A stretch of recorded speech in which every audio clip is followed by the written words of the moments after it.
Barthélemy Toye Dias du ñu jaaroo ci benn temps. waaw politique a ngi noonu mu ngoog toogul day bouger donc ku ci duggee xol te amoo tuuti recul ak lucidité day bëri lu lay bett waaw mën nga dugg ci lu bari après nga ne waaw ndeke affaire bi nii la demee ngay jàppale ay nit ndeke ñoom ñu ngi waxtaan ci suuf képp koo xam ni xamoo loolu ci affaire politique wala yaa ngi def semblant ni xamoo da ngay sonn rek waaw parce que xool bu dara xewee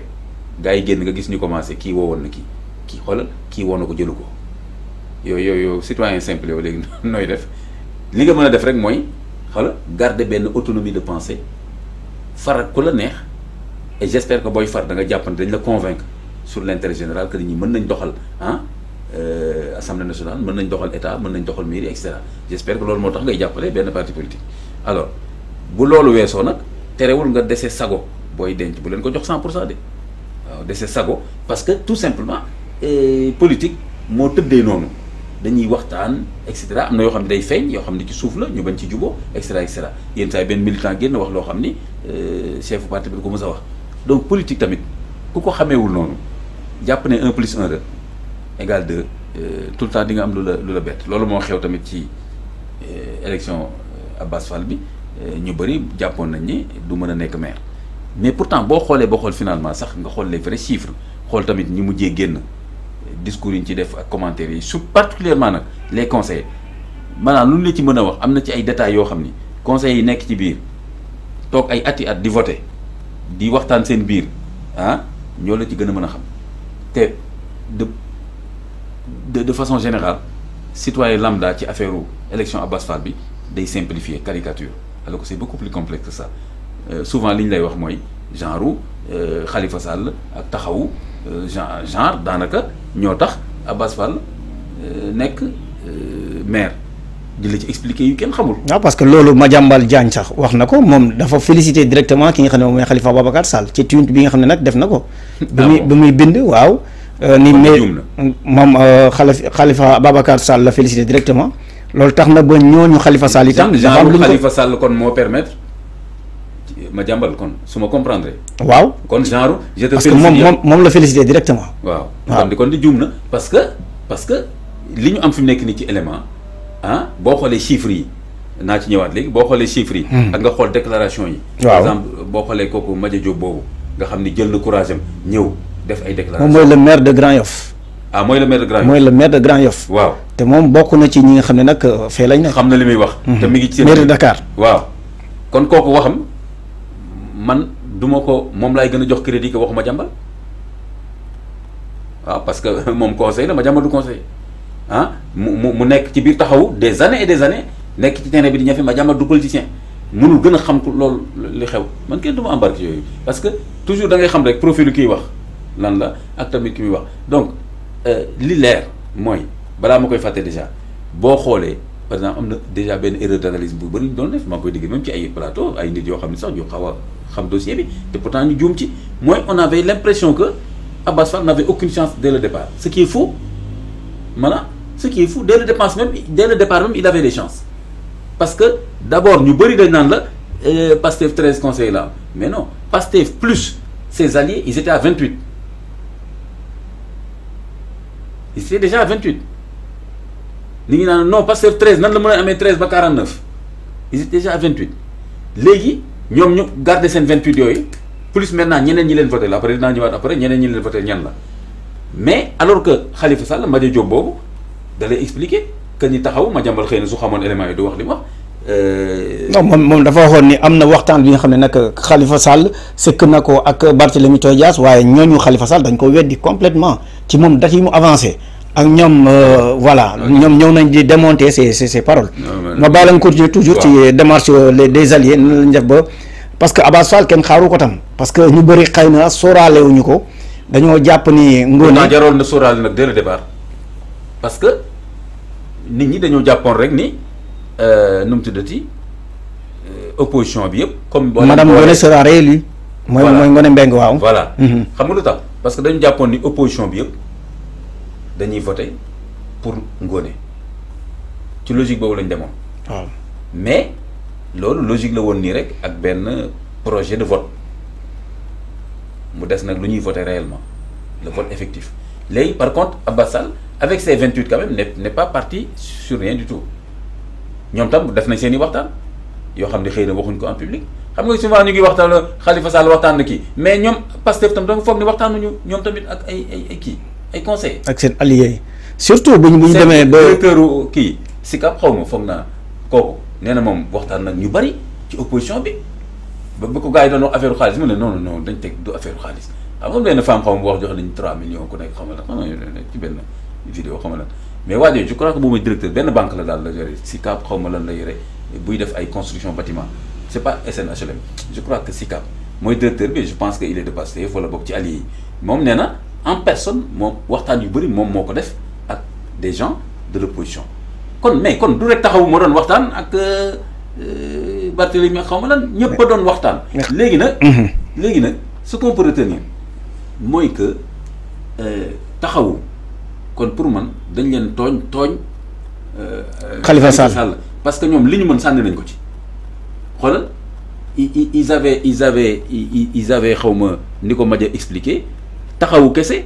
ils avaient xaw ma 18 donc ils avaient pas ce grand nombre daal nit ñi foog ils avaient 18 xaw ma. des alliés de Barthélémy ay 9 la ñu woon. voilà au départ. donc waa taxawu. waaw ñoom sànni nañ li ñu am yëpp sànni nañ ko ngóone ba ngóone am quand même 30 xaw ma 32 ah donc waa taxawu sànni nañu ngóone donc loolu léegi élément bu leer la ah kon foofu mënoo fi gis dara looy tuumaale taxawu sur le plan politique ak Khalifa léegi nag kon problème bi xam nga mooy lan mooy que c'est le reste de l'opposition te je crois que à jamais kenn du ko mën a lijjanti dans le détail parce que le vote est secret hein par contre ce qui est clair mathématiquement parlant mooy lan mooy que ni c'est une partie de l'opposition qui a donné des suffrages à Abbas Sall moo tax Abbas xoolal mën a jógee non pas de 13 mais de 28 à 49 maintenant opposition boobu ñan la xoolal c'est pas taxaw c'est d'abord Barthélémy ci boppam ay nitam ay conseils il a 9 xaw ma les 5 xaw ma ne sont pas venus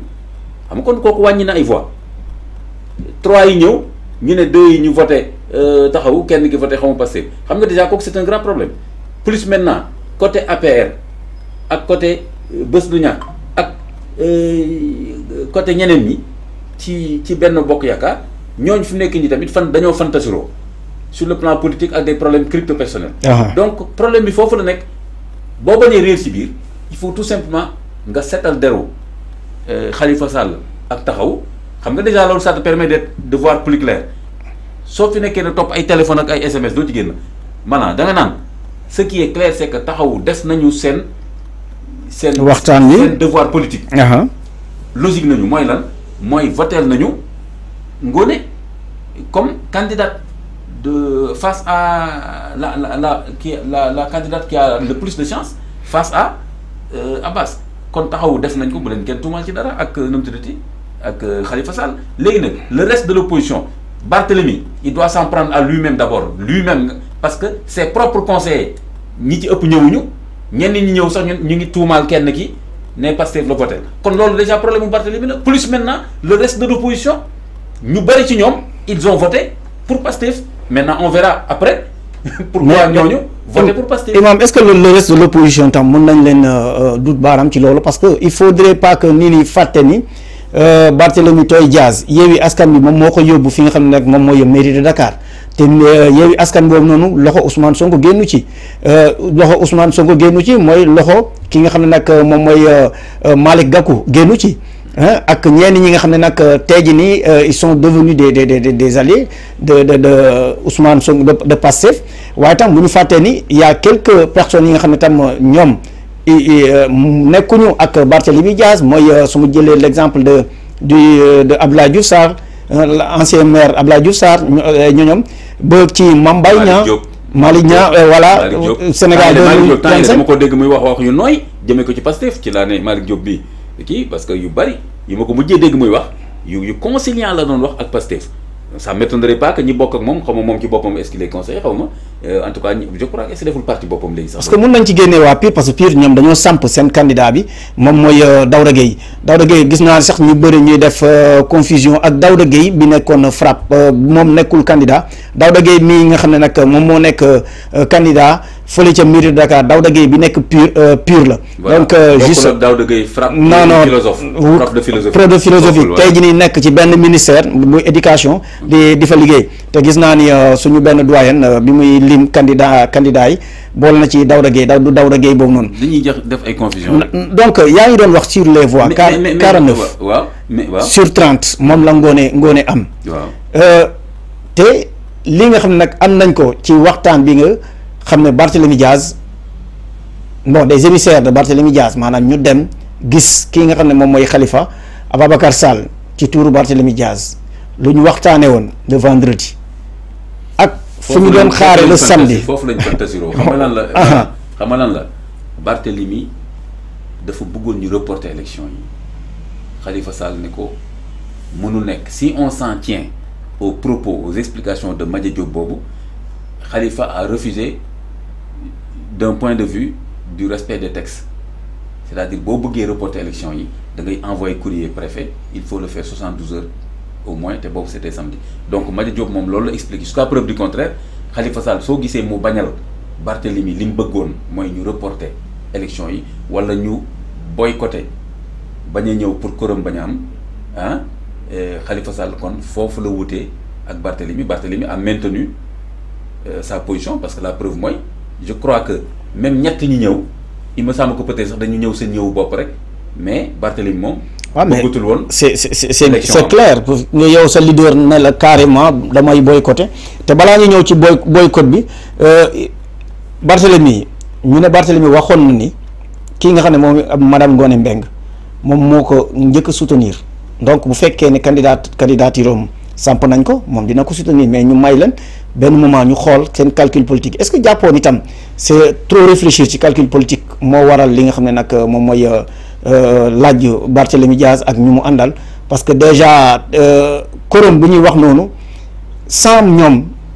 sans taxaw Sénégal dinañ ko atteindre donc vote mun na am. voilà gis nga. voilà même bu fekkoon dañu boycotté terewul quorum bi am et que Abbas Sall nekk maire moo tax ma lay wax ni erreur d'analyse la